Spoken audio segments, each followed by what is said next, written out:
The C-SPAN networks bring you long-form public affairs programming from the nation's capital and are a public service of your television provider. C-SPAN, created by cable. Mr. President, I want to say a few words about the Sessions nomination for Attorney General, but I also want to express my very strong opposition to Senator McConnell's effort to deny Senator Elizabeth Warren the opportunity to express her point of view. And there are two separate issues. Number one, this is the United States Senate, and the American people expect from us a vigorous debate on the important issues facing this country. And I think all of us are aware that issues of civil rights, issues of voter suppression, issues of criminal justice reform are enormous issues that people from one end of this country feel very strongly about. And those are issues that the next Attorney General of the United States will be dealing with. So clearly, we need a vigorous discussion regarding the qualifications of President Trump's nominee, Jeff Sessions, to be Attorney General. We need to hear all points of view. And the idea that a letter and a statement made by Coretta Scott King, the widow of Martin Luther King Jr., at the United States, a letter that she wrote, could not be presented and spoken about here on the floor of the Senate is, to me, incomprehensible. And it comes at a time when we have a president who has initiated, and I hope it will not stand, a ban on Muslims entering the United States of America. We have a president who refers to a judge who issues a ruling in opposition to the president as a so-called judge, which tells every judge in America that they will be insulted and marginalized by this president if they dare to disagree with him. I was under the impression we had three separate branches of government: Congress, the president, and the judiciary, equal branches, not to be insulted because one branch disagrees with another branch. And here we are now on the floor of the Senate, and one of our outstanding senators, Senator Warren of Massachusetts, brings forth a statement made by one of the heroines, one of the great leaders of the civil rights movement of the United States of America, a statement that she made before the Senate Judiciary Committee on March 13, 1986. And anyone who knows anything about Coretta Scott King understands this is not a vicious woman. This is not a woman who is engaged in personal attacks. This is a woman who stood up and fought for civil rights, for dignity, for justice, for her whole life. And yet, when Senator Warren read her statement, she was told that she could no longer participate in this debate over Senator Sessions' nomination, which I regard as an outrage. And I want the American people to make a decision of whether or not we should be able to look at Senator Sessions' record and hear from one of the heroines of the civil rights movement. And this is a statement made before the Senate Judiciary Committee on Thursday, March 13th, 1986. And this is what the statement is about. Let the American people judge. And this is how it goes. Mr. Chairman and members of the committee, this is from Coretta Scott King. Thank you for allowing me this opportunity to express my strong opposition to the nomination of Jefferson Sessions for federal district judgeship for the Southern District of Alabama. My long-standing commitment, which I shared with my husband Martin, to protect and enhance the rights of Black Americans, rights which include equal access to the democratic process, compels me to testify today. Civil rights leaders, including my husband and Albert Turner, have fought long and hard to achieve free and unfettered access to the ballot box. Mr. Sessions has used the awesome power of his office to chill the free exercise of the vote by black citizens in the district he now seeks to serve as a federal judge. This simply cannot be allowed to happen. Mr. Sessions' conduct as U.S. Attorney, from his politically motivated voting fraud prosecutions to his indifference toward criminal violations of civil rights laws, indicates that he lacks the temperament, fairness, and judgment to be a federal judge. The Voting Rights Act was and still is vitally important to the future of democracy in the United States. I was privileged to join Martin and many others during the Selma to Montgomery March for voting rights in 1965. Martin was particularly impressed by the determination to get the franchise of blacks in Selma and neighboring Perry County. As he wrote, quote, "Certainly no community in the history of the Negro struggle has responded with the enthusiasm of Selma and her neighboring town of Marion, where Birmingham depended largely upon students and unemployed adults to participate in nonviolent protest of the denial of the franchise. Selma has involved fully 10% of the Negro population in active demonstrations, and at least half the Negro population of Marion was arrested on one day," end of quote. Martin was referring, of course, to a group that included the defendants recently prosecuted for assisting elderly and illiterate blacks to exercise that franchise. In fact, Martin anticipated from the depth of their commitment 20 years ago that a united political organization would remain in Perry County long after the other marchers had left. This organization, the Perry County Civic League, started by Mr. Turner, Mr. Hogue, and others, as Martin predicted, continued, quote, "to direct the drive for votes and other rights," end of quote. In the years since the Voting Rights Act was passed, black Americans in Marion, Selma, and elsewhere have made important strides in their struggle to participate actively in the electoral process. The number of blacks registered to vote in key southern states has doubled since 1965. This would not have been possible without the Voting Rights Act. However, blacks still fall far short of having equal participation in the electoral process. Particularly in the South, efforts continue to be made to deny blacks access to the polls, even where blacks constitute the majority of the voters. It has been a long uphill struggle to keep alive the vital legislation that protects the most fundamental right to vote. A person who has exhibited so much hostility to the enforcement of those laws and thus to the exercise of those rights by black people should not be elevated to the federal bench. The irony of Mr. Sessions' nomination is that, if confirmed, he will be given life tenure for doing with a federal prosecution what the local sheriffs accomplished 20 years ago with clubs and cattle prods. 20 years ago, when we marched from Selma to Montgomery, the fear of voting was real, as the broken bones and bloody heads in Selma and Marion bore witness. As my husband wrote at the time, quote, "It was not just a slick imagination that conjured up the vision of a public official sworn to uphold the law, who forced an inhuman march upon hundreds of Negro children, who ordered the Reverend James Bevel to be chained to his sickbed, who clubbed a Negro woman registrant, and who callously inflicted repeated brutalities and indignities upon nonviolent Negroes peacefully petitioning for their constitutional rights to vote." Free exercise of voting rights is so fundamental to American democracy that we cannot tolerate any form of infringement of those rights. Of all the groups who have been disenfranchised in our nation's history, none has struggled longer or suffered more in the attempt to win the vote than black citizens. No group has had access to the ballot box denied so persistently and intently. Over the past century, a broad array of schemes have been used in attempts to block the black vote.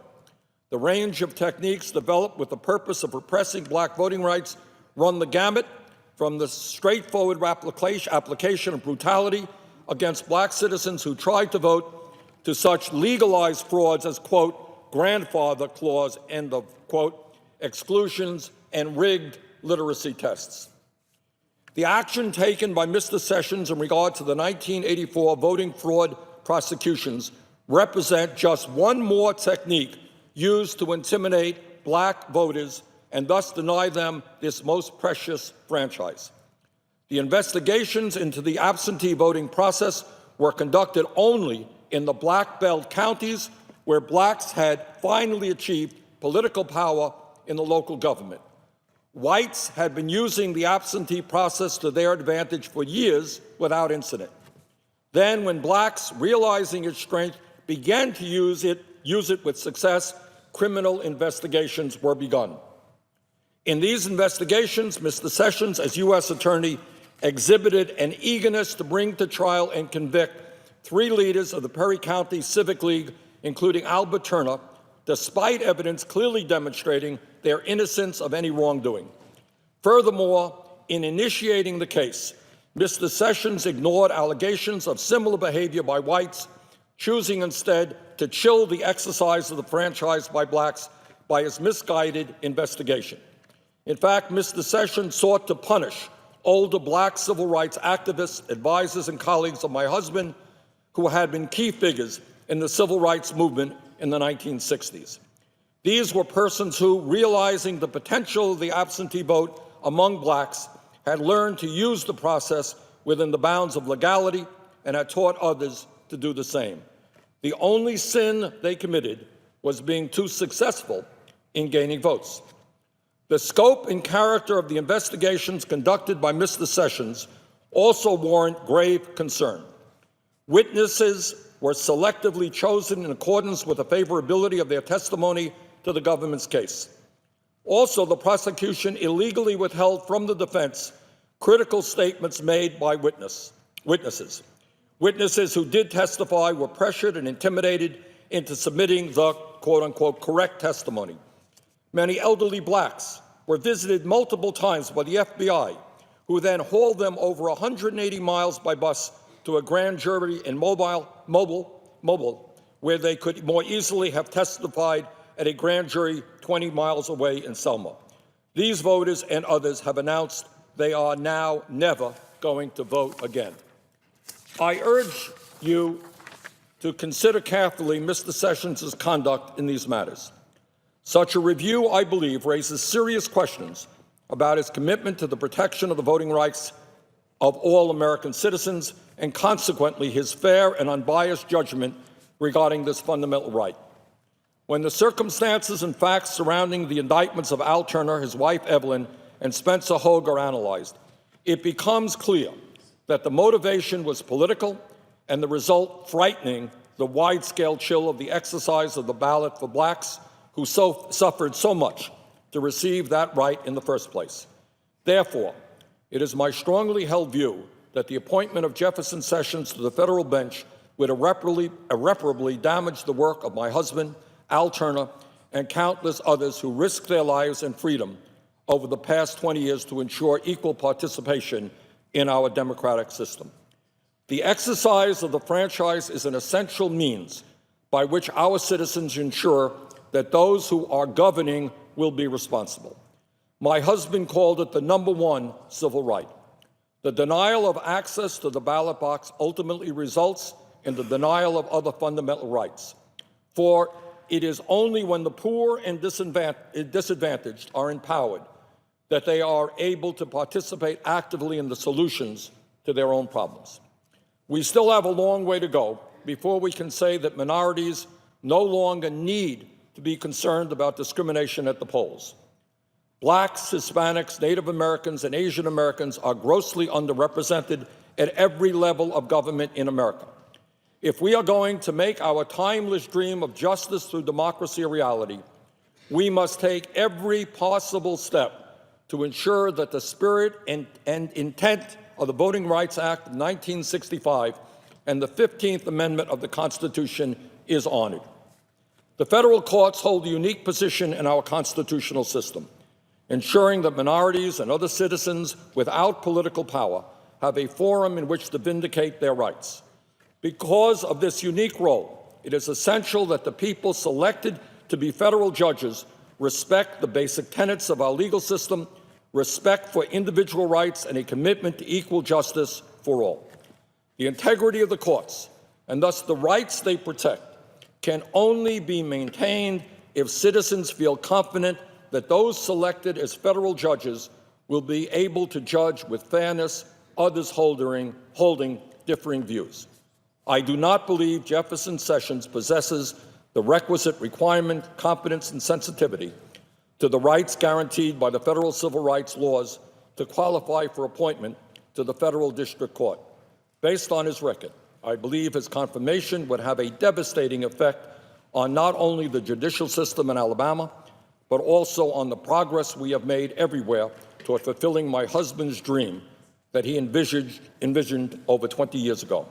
I therefore urge the Senate Judiciary Committee to deny his confirmation.